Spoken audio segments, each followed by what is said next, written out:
Reġgħu naqsu l-persuni fuq il-lista ta' stennija biex jidħlu f'dar tal-anzjani. Dan jirriżulta minn tarif li għandu One News li juri kif minkejja li dawn il-listi għadhom ta' sfida kien hemm tnaqqis ta' mijiet. Jirriżulta li sal-ewwel ta' Ottubru 2014 il-lista ta' anzjani jistennew biex jidħlu f'dar residenzjali kien ta' 2121 persuna.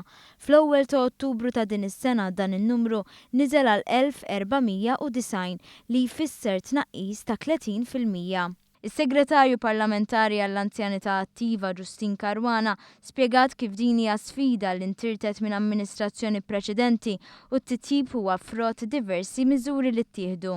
Matul din is-sena adoperajna sistema fejn irrazzjonalizzajna aħjar ir-riżorsi li għandna fejn kellna tim multidisciplinarju li kien qed jeżamina l-każijiet każ u ġew maqsuma skont il-livell ta' priorità. U ovvjament min jiġi fuq fil-priorità kien qed jiġi jammez. Dan kien qed jagħti imbagħad u qed jagħti riżultat fejn qed ikollna tnaqqis fil-waiting list. Mistoqsija dwar il-mijiet li għadhom qed jistennew, is-Segretarju Parlamentari Justin Caruana spjegat li għaddejjin pjanijiet biex fil-waqt li se jiżdiedu s-sodod fid-djar residenzjali se tkun għaddejja ħidma intensiva biex l-istennija tonqos drastikament.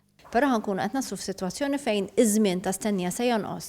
Fil-fatt sal-aħħar ta' din is-sena ser nkunu tajna il-waiting list kollha tal-assessments u mill-ewwel ta' Jannar kull min japplika ser ikollu żmien predeterminat biex isirlu l-eżami. U ħankunu qed nimxu hekk ukoll fil-rigward tal-istennija biex jiġu ammessi fid-djar tal-anzjani.